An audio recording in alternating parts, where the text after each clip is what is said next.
Hi, we are students from the University of Texas at Dallas who represent the nonprofit organization Brain Exercise Initiative, or BEI. All across the country, we work with residents' homes and strive to use simple math and reading exercises that help improve cognitive processes inside the brain. Momentarily, a couple of volunteers will be instructing you throughout the exercises. Have fun and good luck!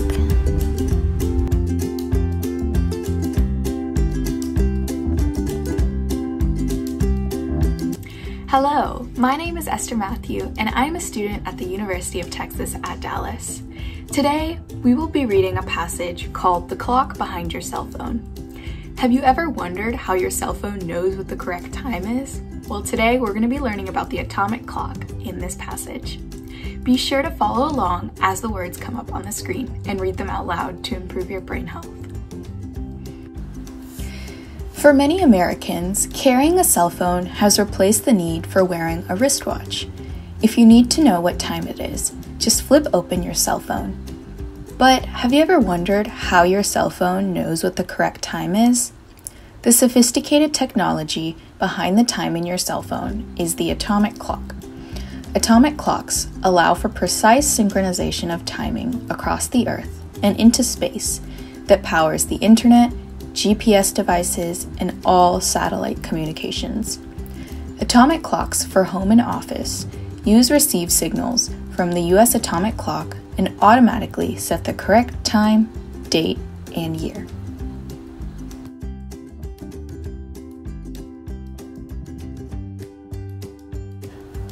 The atomic clock was made possible by research performed during the 1930s and 1940s to improve radio communications for the U.S. military during World War II. In 1949, the U.S. National Bureau of Standards, now called the National Institute of Standards and Technology, announced the world's first atomic clock. Throughout the 1950s and 1960s, the National Bureau of Standards regularly replaced and advanced the models of atomic clocks regulating time in the United States. The standard atomic clock for the United States, called NIST F1, was introduced in 1991, is accurate to 1 second every 20 million years.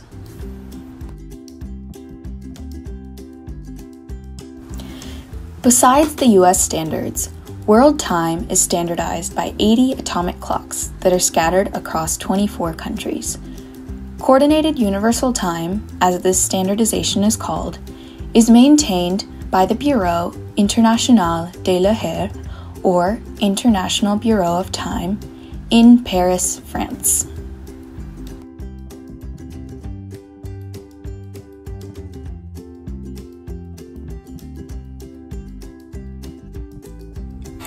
So I hope you guys enjoyed that short little passage that taught you a little bit about the atomic clock.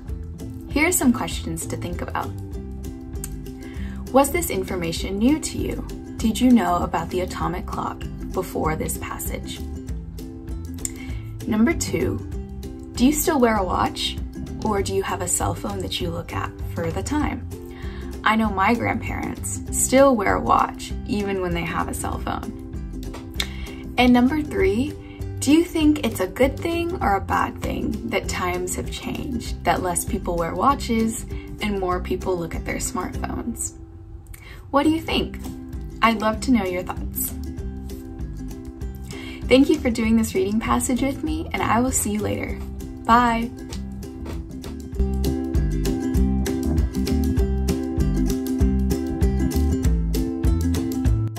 I am Ashley, and I'm currently a sophomore at the University of Texas at Dallas, majoring in neuroscience, and I am very excited to be working with you today.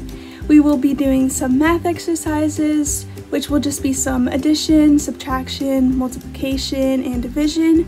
So nothing too hard, but the point here is to just get your brain working. So try to get these problems done as quickly as you possibly can. Don't really worry too much about getting them all correctly, but just do them as fast as you can. Here we go. 7 plus 3. 8 times 2.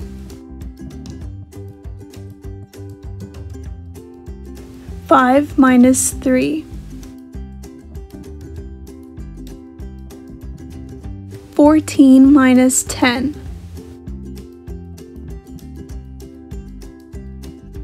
8 divided by 2. 10 plus 2. 5 plus 3.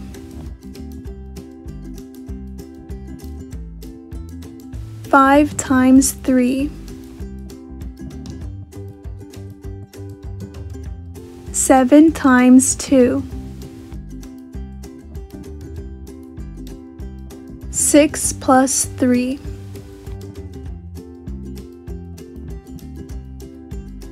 4 divided by 2.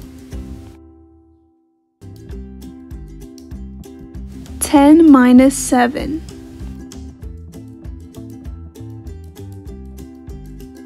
12 minus 6. 8 plus 4.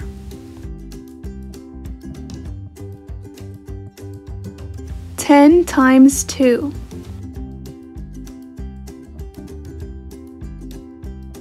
5 times 5. 10 times 10.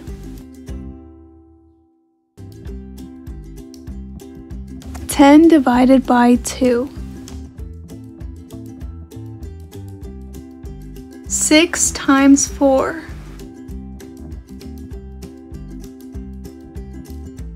4 times 2. 10 plus 20. 5 times 4. 4 times 4. 11 times 2. 24 divided by 2. 12 plus 3. 8 divided by 4. 9 plus 2. 6 minus 5.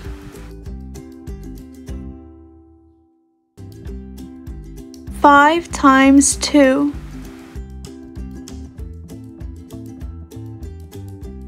10 plus 8. 20 divided by 2. 1 minus 1.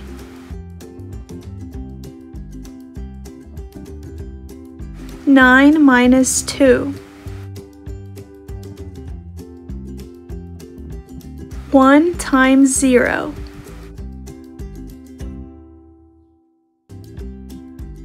10 times 3. Here we go, last one, 10 minus 6. Hey, so those are all the problems I have for you today. Thank you so much for being here and for participating and for trying your best. I am very proud of you, and I hope to see you in the next one.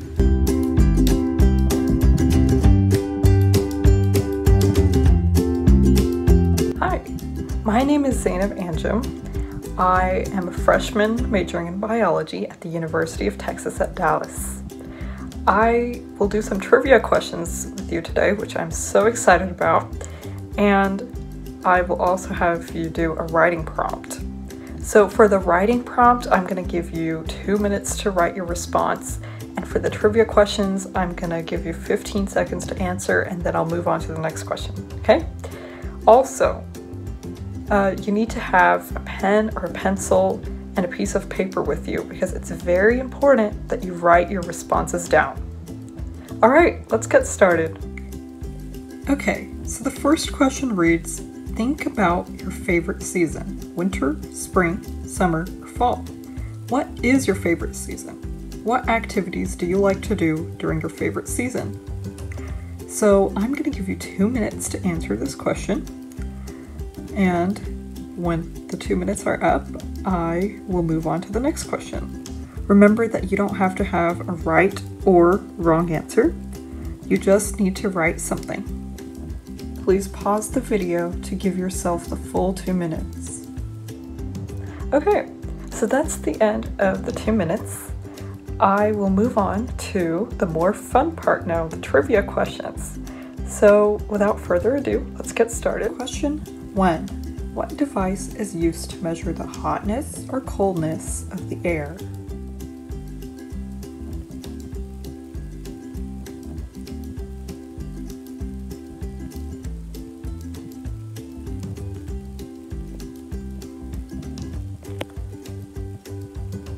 Alright, so the answer for this one is gonna be a thermometer.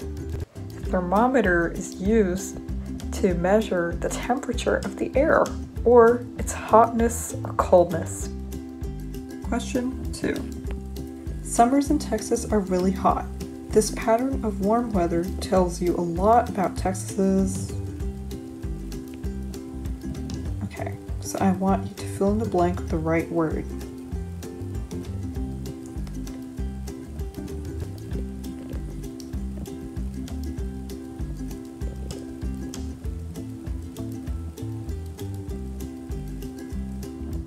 Alright, so the answer for number 2 is climate. The difference between weather and climate is that weather can change every day, but climate is the pattern of weather over time. And so we know over time that every summer it's really hot, and that's why we can say that heat during the summer describes Texas's climate. Question 3. 2/3 of Earth is made up of...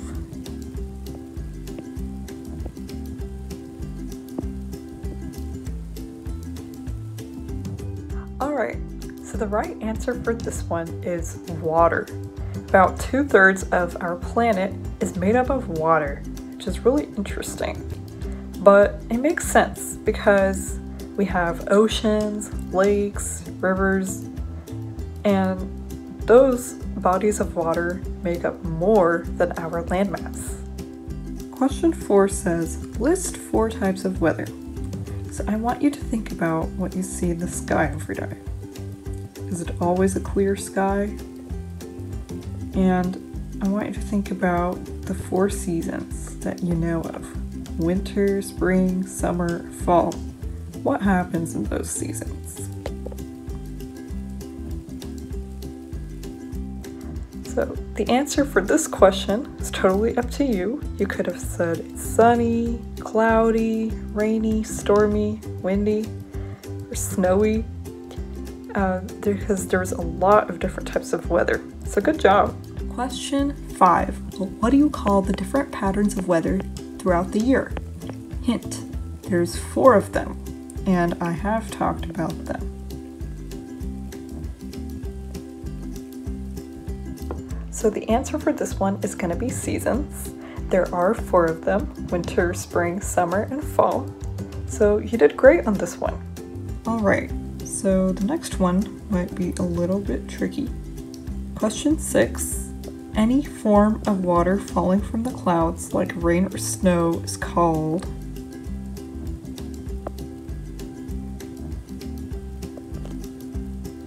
And the answer for this one is going to be precipitation.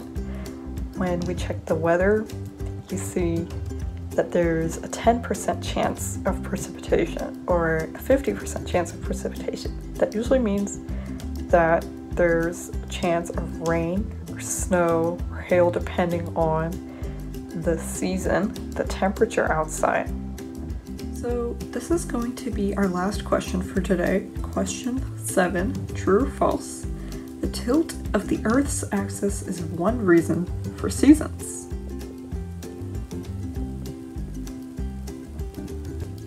So the answer for this one is true, because when the Earth's axis tilts, that means that different parts of the Earth are getting different amounts of sunlight. And so this change in the amount of sunlight causes seasons, because when we have more sunlight, we have seasons like summer, and when there's less sunlight, we have seasons like winter. So I hope that you enjoyed today's trivia. Thank you so much for participating. I'm sure that you did a fantastic job.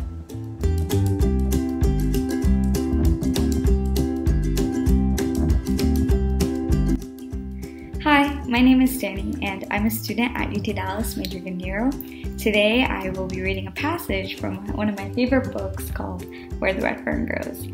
And as I am reading, I would love it if you could read out loud alongside with me. Let's get started. I suppose there's a time in practically every young boy's life when he's affected by that wonderful disease of puppy love. I don't mean the kind a boy has for the pretty little girl that lives down the road. I mean the real kind, the kind that has 4 small feet and a wiggly tail, and sharp little teeth that can gnaw on a boy's finger. The kind a boy can romp and play with, even eat and sleep with. I was 10 years old when I first became infected with this terrible disease. I'm sure no boy in the world had it worse than I did. It's not easy for a young boy to want a dog and not be able to have one. It starts gnawing on his heart and gets all mixed up in his dreams. It gets worse and worse until finally it becomes almost unbearable. If my dog wanting had been that of an ordinary boy, I'm sure my mother and father would have gotten me a puppy, but my wants were different. I didn't want just one dog, I wanted 2, and not just any kind of a dog. They had to be a special kind and a special breed. I had to have some dogs. I went to my father and had a talk with him. He scratched his head and thought it over. "Well, Billy," he said, "I heard that old man Hatfield's collie is going to have pups. I'm sure I can get one of them for you." He may as well have poured cold water on me. "Papa," I said, "I don't want an old collie dog. I want hounds, coon hounds, and I want 2 of them." I could tell by the look on his face that he wanted to help me, but couldn't. He said, "Billy, those kinds of dogs cost money, and that's something we don't have right now. Maybe someday when we can afford it, you can have them, but not right now." I didn't give up. After my talk with Papa, I went to Mama. I fared no better there. Right off, she said I was too young to be hunting with hounds. Besides, a hunter needed a gun, and that was one thing I couldn't have. Not until I was 21, anyways. I couldn't understand it. There I was, sitting right in the middle of the finest hunting country in the world, and I didn't even have a dog. Our home was in a beautiful valley, far back in the rugged Ozarks. The country was new and sparsely settled. The land we lived on was Cherokee land, allotted to my mother because of the Cherokee blood that flowed in her veins.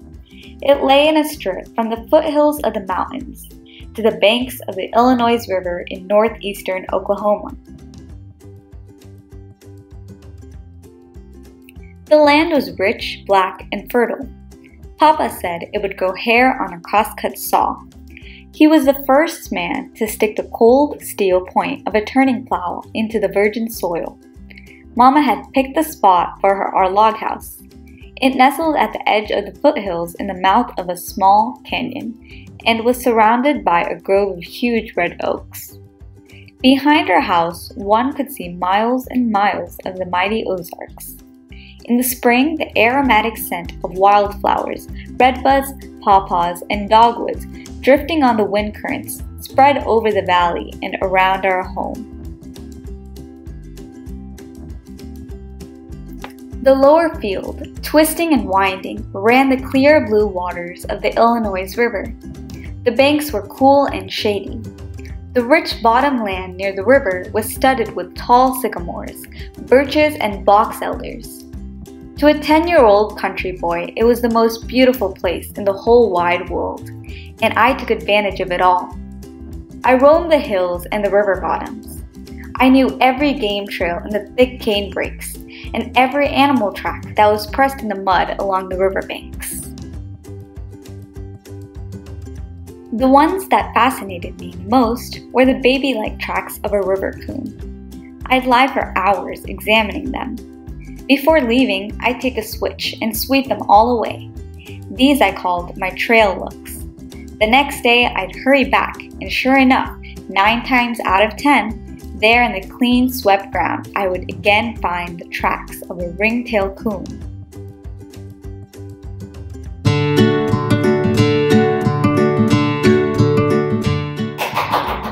Congratulations on finishing. Thank you for sticking with me and actively participating and reading alongside with me. I hope to see you guys one day in person, but until then, I hope that you continue to use these videos and engage in these videos and actively participate. And I hope that you guys have a great day. Thank you. Bye.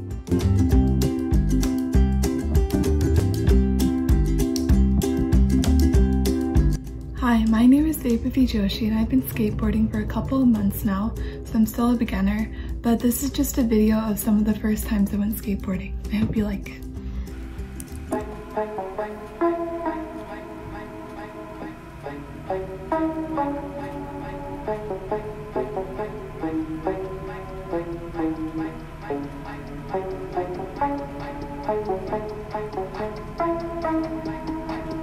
What's your real name? No sleeper seats, that's a mattress. No sleeper seats, that's a mattress. You ain't stingy, split your tablets. You on fridge with camera flashing. Nothing laid back, no, it's natural. And I think you made for the life I lead. I'm not fake patient, I don't fake sick. That kind of coffin don't elate. Rest in peace, got this lust for life. Only for the game.